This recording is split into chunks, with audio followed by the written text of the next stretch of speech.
pour la seconde partie de l'épisode consacré à Marguerite. Je vous plonge dans une autre facette de sa vie, sa reconversion professionnelle. Elle est aujourd'hui la seule femme en France à fabriquer des peignes en corne. Elle nous parlera de son apprentissage réalisé presque seule, de sa maîtrise d'un savoir-faire ancestral, mais aussi de la manière dont elle a su construire son modèle économique, solide et moderne dans cet artisanat si spécifique. Nous discuterons également de sa clientèle qui achète aujourd'hui des peignes en corne. Je vous laisse plonger dans l'univers d'une femme passionnée, audacieuse et profondément attachée à préserver ce métier d'exception. Sur ce, je vous souhaite une bonne écoute. Merci! Tout à l'heure, tu nous as parlé, tu as été bibliothécaire, tu as été également responsable d'une médiathèque. Et aujourd'hui, tu fais quoi, Marguerite? Est-ce que tu peux nous le dire? Et aujourd'hui, je suis artisan et je fabrique des peignes en corne. Me semble, tu vas rectifier ou tu vas le dire haut et fort, tu es la seule en France? Maintenant, je suis la seule en France, oui. À fabriquer des peignes en corne. Alors, j'ai un ex-collègue qui fabrique, je pense qu'il fabrique toujours à l'occasion, mais il a pris sa retraite en janvier, là. Donc, je suis pour l'instant toute seule. Tu es la seule femme, enfin tu es même la seule. Je suis la seule artisane à faire du peignes. C'est la classe, non? T'as la pression ou pas? Non. Non, je me mets pas la pression. Non, et s'il y en a d'autres qui veulent le faire, ce sera très bien parce que c'est un beau métier et il y a de la place pour plusieurs. Ok. Ah ben voilà, on va peut-être ouvrir d'autres aspirations. Oui. Parce qu'il y a trop de maraîchers, ce serait peut-être bien qu'il y ait plus de... Alors, on a des maraîchers, c'est essentiel, parce que l'alimentation, c'est quand même un besoin vital. Mais les savoir-faire, ça se perd. Et c'est vraiment enquiquinant. On a besoin de cordonniers, on a besoin d'ébénistes. Enfin, non, vraiment... des gens qui savent travailler le métal, des forgerons. Et on a besoin des peignes, parce que le peigne, c'est aussi un outil. Un outil d'usage et d'hygiène. C'est lié à notre hygiène.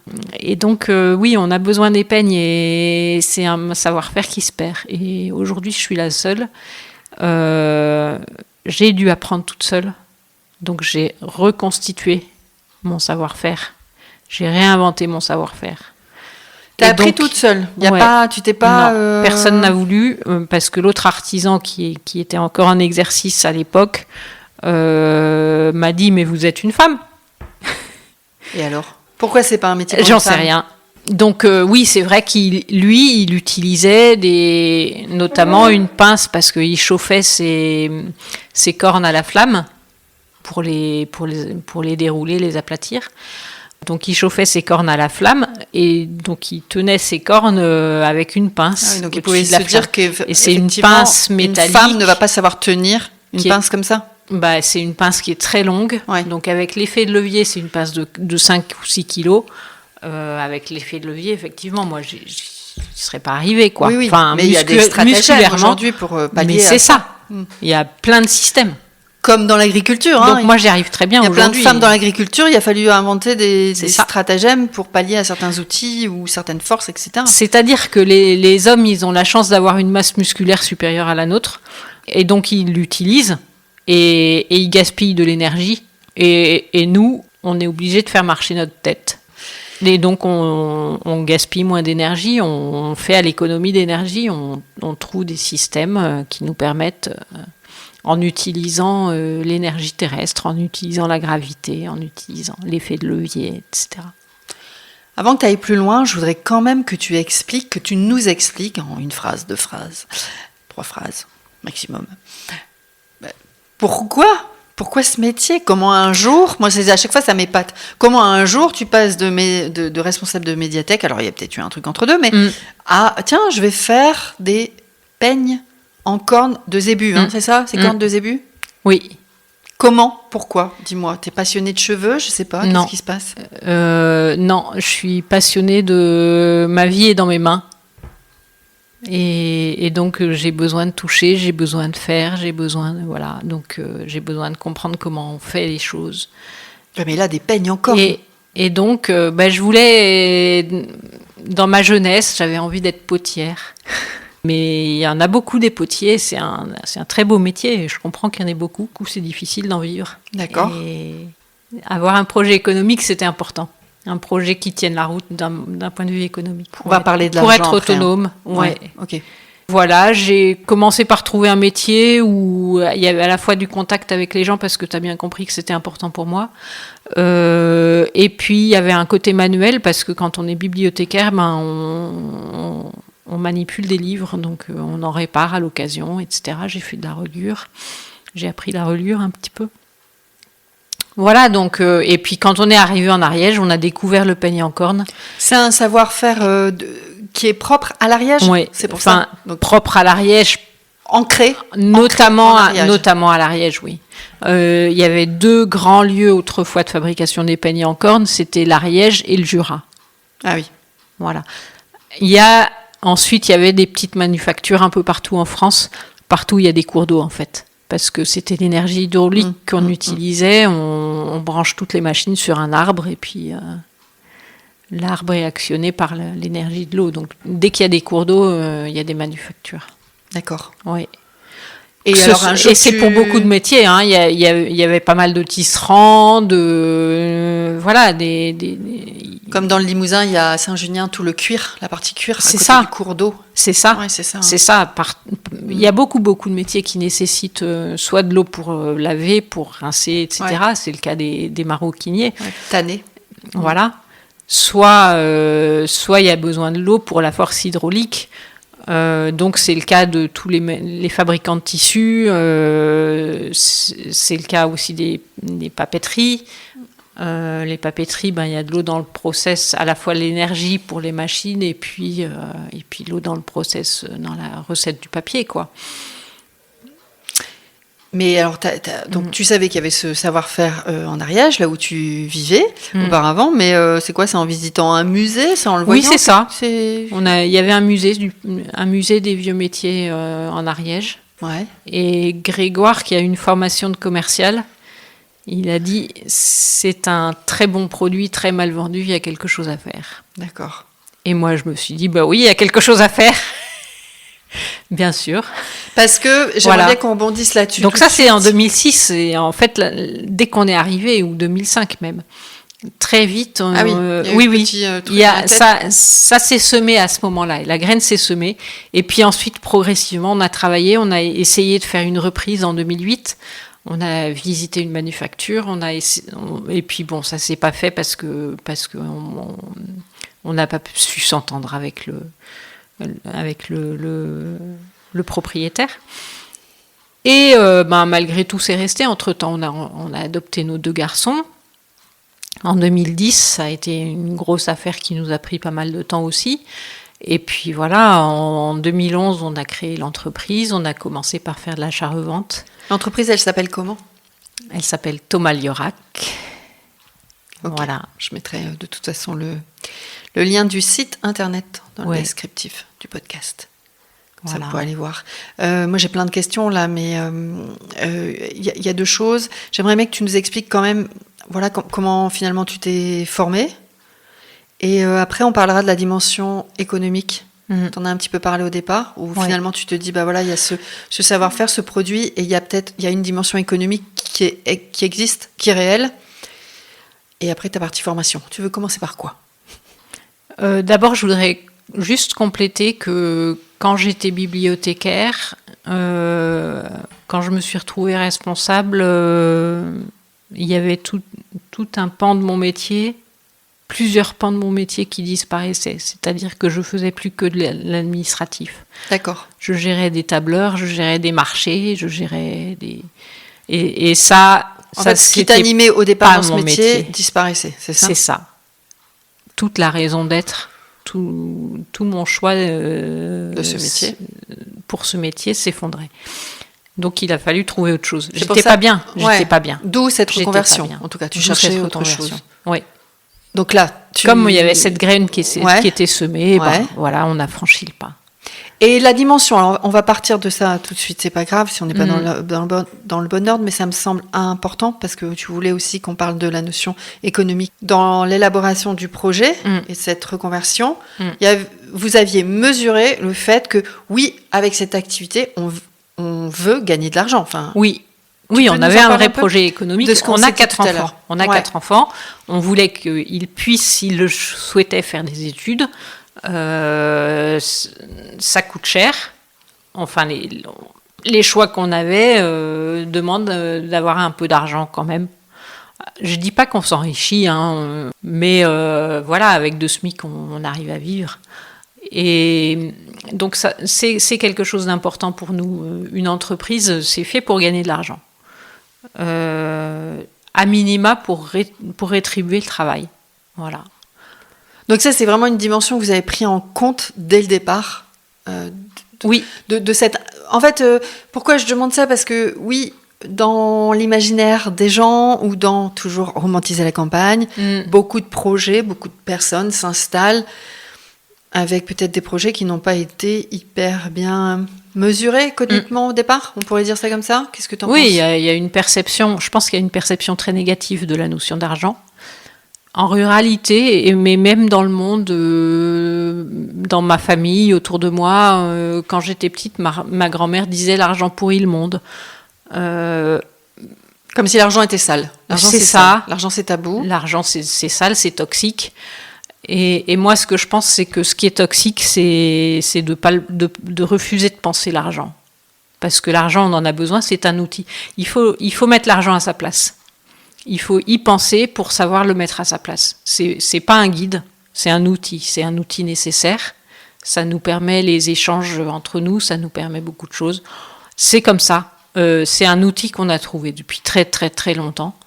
Un outil d'échange. Et donc, pourquoi ne pas l'employer ? Ce qui est embêtant, c'est viser l'argent pour l'argent, viser d'en avoir toujours plus. Ce qui est embêtant, c'est la manière dont on le pense, c'est de croire qu'on peut acheter les gens, qu'on peut acheter des amis, de croire que... Voilà, il y a un certain nombre de choses comme ça qui peuvent être toxiques. L'argent lui-même n'est pas toxique. Oui, si on sent... C'est un outil. Quand on a un marteau... Quand on le pense juste dans sa fonctionnalité. C'est ça. Quand on a un marteau, c'est pas fait pour tuer. N'empêche qu'on peut tuer. Voilà. C'est pas pour autant que j'ai pas de marteau à la maison. Moi, j'ai besoin d'un marteau quand j'ai besoin d'enfoncer un clou.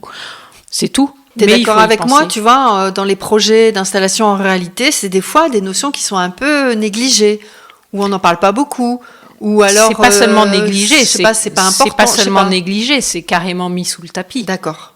On n'a pas envie d'y penser. C'est vrai que construire un modèle économique, c'est difficile. Quand on veut monter une entreprise, c'est... Mais est-ce que ça l'est encore plus en campagne, selon toi ? Je pense que ça dépend du projet. Okay. Parce que en ville, il y a d'autres difficultés. Ouais. L'immobilier est très cher. Donc, dès qu'il y a besoin de stocker, ça coûte très cher. Non, en ville, le coût de la vie est plus cher. Ouais, il y a d'autres contraintes qui ne sont pas les mêmes. Ça, c'est vrai. Mais il y a des contraintes. La ville, c'est pas un paradis non plus, quoi. Non, bien sûr. La ruralité, c'est pas un paradis, mais la ville non plus. Simplement, il faut trouver l'endroit où, pour soi, en fonction de soi, c'est le moins pire, ou c'est le mieux. D'accord. Voilà. La dimension économique, elle a fait partie du projet, de la construction du projet. Donc ça, c'est important de le dire. Important de transmettre aussi aux autres, à celles ou à ceux qui ont envie de passer le cap. Et alors, tu t'es formée comment ? Ça, il n'y a pas d'école. Merci. Au revoir. C'est ça. Il n'y a pas d'école pour. Il y a toi maintenant. Pour fabriquer des peignes en corne, il n'y a pas d'école et donc j'ai essayé, cassé, recommencé. Non, mais le process de fabrication, t'as bien dû. Alors, tu l'as pas imaginé comme ça de ta tête, quoi. Au départ, alors j'ai vu un petit peu l'artisan à qui on achetait quand on a commencé pour vérifier si on était capable de vendre. Je l'ai vu un peu travailler et puis surtout, grâce à la région, on a pu faire une étude technique à la fois sur des caractéristiques physico-chimiques de la matière de la corne. Et puis sur la faisabilité ingénierique, en fait. Donc on a fait travailler un physicien et un ingénieur qui nous ont un petit peu donné des pistes en termes de machines. La machine à commande numérique que je t'ai montrée. Voilà, il nous a dit a priori c'est faisable de cette manière-là. Et puis en physique sur notamment les températures, etc. pour aplatir les cornes. Puis après, je pense, donc toi tu m'as fait visiter, c'est assez impressionnant. Mais même ne serait-ce que, je vais m'approvisionner où? Tu vois la corne, donc la corne de zébu. Hein, ça c'est le métier de Grégoire. Ah, ouais. On réunit pas mal de compétences. D'expertise différentes qui font que ça... c'est très lié et ça s'emboîte. Il faut réunir beaucoup de compétences, de qualité de compétences. Nous, il se trouve que Grégoire et moi, à nous deux, on en couvre un certain nombre. Ce qui nous manque, c'est qu'on n'est pas ingénieur, ni lui ni moi. Et ça nous manque. Ça nous manque sur quand on a besoin d'améliorer, de réparer une machine, sur des choses comme ça.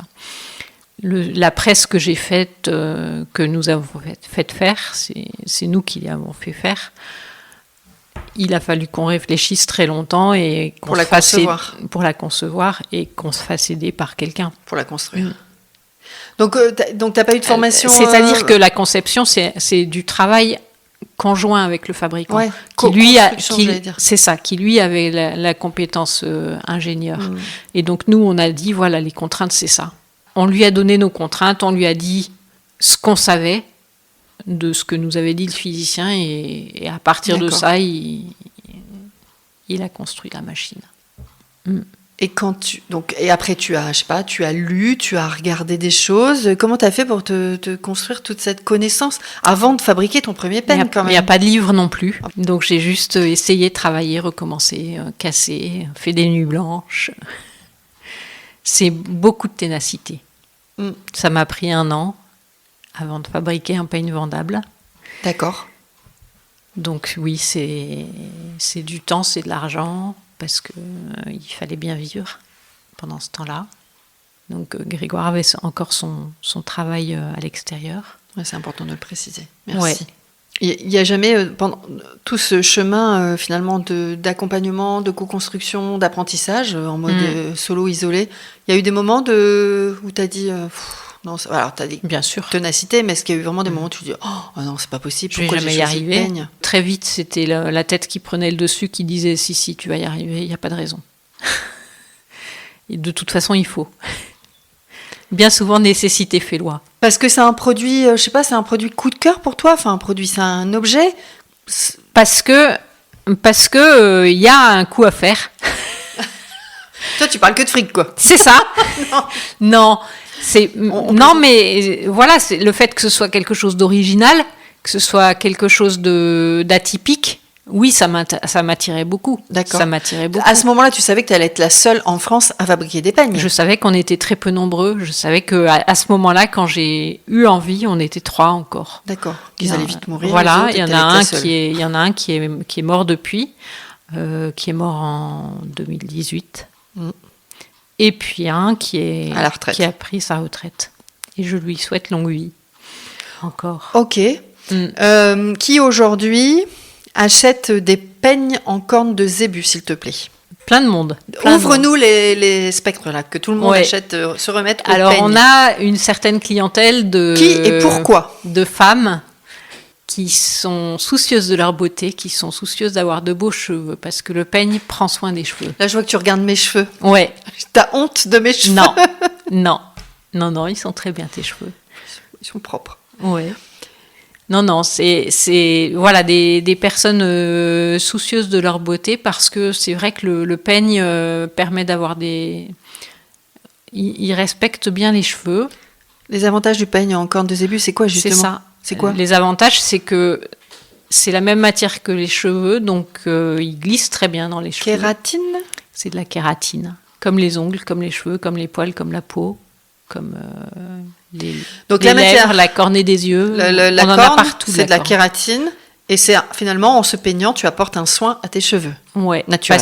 parce que comme c'est de la kératine, le peigne en plastique ou tous les ustensiles, les brosses en plastique, les brosses, les poils, c'est du nylon la plupart du temps. Et ben le nylon, ça réagit sur le plan atomique. Il y a des ions qui s'arrachent de l'un à l'autre, qui passent de l'un à l'autre. Et c'est ça qui crée de l'électricité statique. Ah oui, quand tu as des cheveux comme ça. Tu as les cheveux qui s'envolent. Mais au passage, ça arrache des ions. Donc ça détériore les cheveux.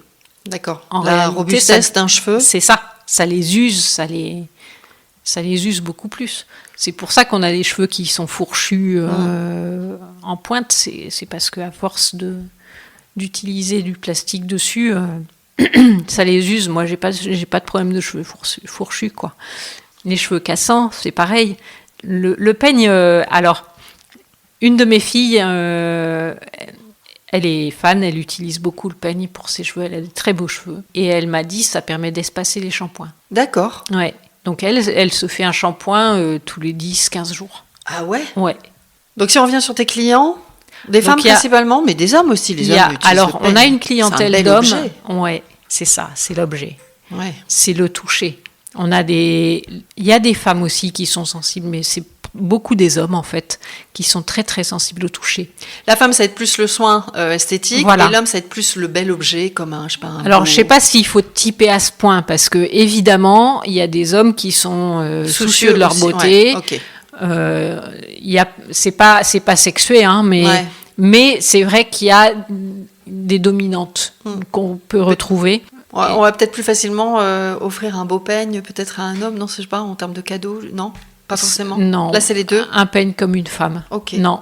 Mais par contre, le toucher quand même très particulier. Le toucher de la corne, c'est quelque chose de particulier. Il y a des hommes, c'est très drôle. Une fois, il y a un journaliste qui est venu visiter notre atelier quand on était en Ariège, un journaliste local, un correspondant local. Et je lui ai mis un peigne entre les mains, il n'en avait jamais touché. Et là, il a eu comme une décharge électrique. Il m'a dit, mais c'est extraordinaire. Et il est tombé amoureux. J'ai vu, alors moi, ça m'a fait... déjà, c'est très léger, alors que je pensais que ça pouvait être lourd. Non, c'est très léger. Et moi, ce que j'aime, c'est les couleurs. C'est très beau. Ah ouais. C'est très beau. Franchement, ouais. Les tonalités. Il y a des gens qui me demandent si c'est moi qui choisis les couleurs, si c'est moi qui les mets, mais non. Ouais, non, mais ça, c'est très joli. Je ferais pas si bien que la nature. Donc, clients, hommes, femmes, jeunes, pas jeunes, très jeunes, alors, très vieux. Oui, on a aussi une clientèle très âgée, des gens qui avaient un peigne en corne autrefois, qui l'ont perdu, cassé, peu importe, et qui en cherchent depuis 20 ans et qui en trouvent pas. Et alors, ces personnes très âgées, comment elles sont, comment dirais-je, elles sont accros au digital parce qu'elles te trouvent principalement sur Internet. C'est ça. Ben, souvent, elles font appel à leurs enfants. Ah oui. Et ces enfants qui trouvent sur Internet. Enfants qui trouvent. D'accord. Parce que je pensais à l'accessibilité, voilà. Ouais. Une clientèle âgée, digitale. Ouais. Comment on se retrouve. C'est ça. Effectivement, il y a les enfants entre deux. Je les avais oubliés. C'est ça. Mais c'est rigolo parce que en maison de retraite, il y a des vols. Ils se volent les peignes. Ouais. On a eu un client qui était dans une maison de retraite et c'est sa fille qui nous achetait des peignes pour lui. D'accord. Et qui nous disait, bon, marquez son nom parce que les autres, ils se les aient fait piquer. C'est vrai que quand des gens ont un peigne en corne, très souvent, il y a des femmes de notre âge, par exemple, elles ont un peigne en corne et leur fille passe à la maison et l'essaye et il est vachement bien ton peigne, je l'emporte. D'accord. Comment on peut séduire les jeunes aujourd'hui à revenir à ces peignes-là ? Il suffit de l'utiliser. Hein. D'accord. C'est un confort. Si quelqu'un qui a utilisé un peigne en corne ne peut pas revenir en arrière. Donc, je l'utilise si effectivement mes parents ou mes grands-parents en ont. Sinon, est-ce que les coiffeurs utilisent je me posais la question tout à l'heure. Ouais. Est-ce que très peu en fait. Bah ouais, je vais regarder moi maintenant. Parce que c'est trop onéreux pour eux peut-être. Alors c'est cher. D'équiper tout le monde. Surtout, ça passe pas en étuve.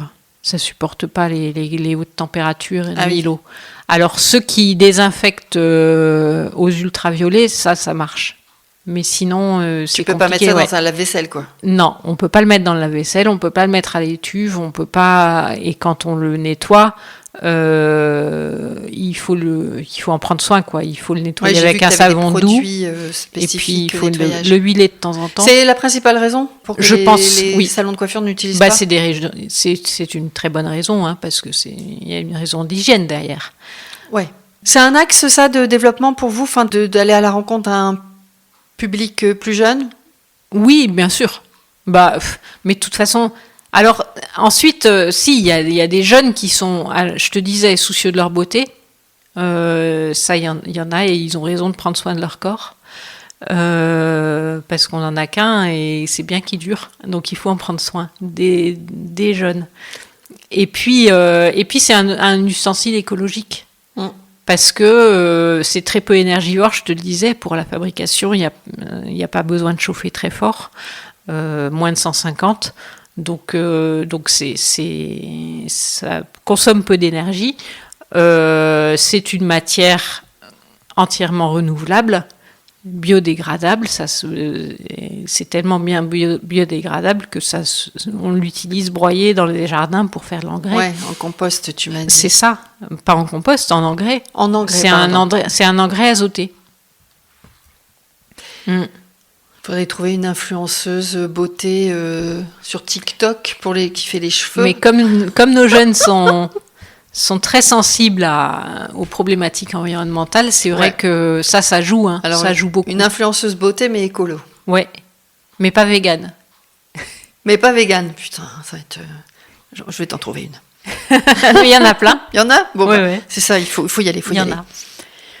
Ok, je vais te demander c'est quoi la chose que tu préfères le plus faire dans ton activité? T'es artiste ou t'es artisane? Je suis artisan, moi. Je suis artisan. Je suis pas artisane, je suis artisan. T'es artisan. Et alors, qu'est-ce que tu préfères le plus Je suis d'artisan? Je suis artisan parce que je trouve que c'est pas avec mon genre que je fabrique des peignes, c'est avec ma personne, ma personnalité. C'est un ensemble de qualités et elles sont pas sexuées, ça dépend des gens. Donc voilà, c'est artisan dans le sens neutre du terme. D'accord. Ni homme ni femme, c'est artisan. C'est toi. Voilà. Et je le fais avec ma personne. Et alors, qu'est-ce que tu préfères faire avec ta personne? Je suis pas artiste. Comment dire? Le mot art, au départ, ça désigne un savoir-faire. Voilà, art, c'est un savoir-faire avancé, on va dire. Un savoir-faire spécifique. Mais tu l'as. L'artiste, il pousse le savoir-faire. C'est comme dans communiste, c'est comme dans intégriste, c'est le suffixe iste. L'artiste, il pousse le savoir-faire jusque dans ses retranchements, ses limites. C'est intéressant ce que tu dis. Moi, mon métier, je l'ai appris moi-même toute seule. Donc, je plafonne. Il y a un moment où je plafonne. L'être humain fonctionne de manière incrémentale. C'est-à-dire qu'il apprend de quelqu'un qui a appris de quelqu'un qui a appris de quelqu'un. Donc, il empile les savoir-faire. Donc, on reçoit des savoir-faire de quelqu'un et on rajoute sa propre couche par-dessus. Toi. Voilà. Et moi, ça, je l'ai pas. J'ai pas tout le socle ancien. Et donc, je peux pas aller très, très loin. Ça te gêne? Oui. Tu dis ça? Ça t'embête? Ça m'embête, ouais. Il y a toute une part du savoir-faire qui s'est perdue. T'as une mission, alors, toi, c'est de transmettre aux autres. Bien sûr, c'est très important. Oui, c'est très important. C'est pour ça aussi que je dis que ça rapporte pas beaucoup. On s'enrichit pas, je le disais, mais on en vit. C'est important de le savoir parce que c'est transmissible puisqu'on peut en vivre. Ouais. Il y a quelqu'un qui peut être intéressé, ouais. Ouais, c'est très juste. Merci de le dire. Et alors, dans tout ça, qu'est-ce que tu préfères faire? Alors, j'ai vu ton atelier, j'ai vu tes machines, j'ai un peu vu les différentes phases de process de fabrication. Il y a quelque chose qui te fait plus kiffer qu'une autre? Moi, ce que j'aime, c'est l'ensemble, c'est de passer de la matière brute à un produit fini qui met en valeur les couleurs naturelles. Je disais que les couleurs, c'est pas moi qui les choisis. C'est pas moi qui les fabrique, c'est pas moi qui teinte les cornes, c'est la nature qui le fait. Mais après, la manière dont je vais travailler dans le peigne, l'endroit de la plaque que je choisis pour travailler le peigne. C'est moi qui l'a choisi. Et ça, je fais en fonction de ce que je vois pour essayer de tirer le plus joli. Et... Oui. Est-ce que des fois, les gens t'envoient des photos de la réception du colis ? Est-ce que tu as des fois un peu d'histoire dans les gens qui te pas des photos, mais est-ce que tu as des petits mots ? Est-ce que tu as des anecdotes ? Tu as un truc à nous partager là-dessus ? Si tu peux. Oui, on a des clients, on a beaucoup de clients qui prennent la peine. La peigne, ouais. C'est ça, qui prennent la peine de nous contacter, de nous envoyer un message pour nous remercier. Parce que c'est magnifique, parce qu'ils sont très heureux, parce que c'est très agréable, parce que ça remplit ses promesses. D'accord. En plus, ils ne savent pas quel peigne ils vont avoir finalement, enfin en termes de couleur et tout ça. Alors quelquefois, ils nous donnent des indications. Quelquefois, ils nous disent plutôt foncé, plutôt clair, plutôt noir, plutôt dans coloré. Les tons verts, plutôt dans les tons noirs.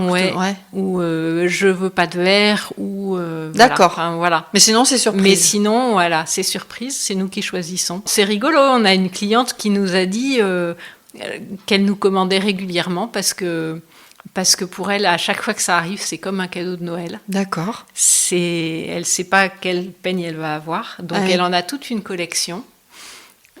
Et le matin, tous les matins, elle regarde sa collection. Et elle se dit, je me peigne avec lequel ? Et elle choisit son peigne en fonction de ses humeurs. De son humeur. Comme moi, le podcast que je choisis le matin en fonction de mon humeur. Je trouve ça joli, mais ça me rend très fière.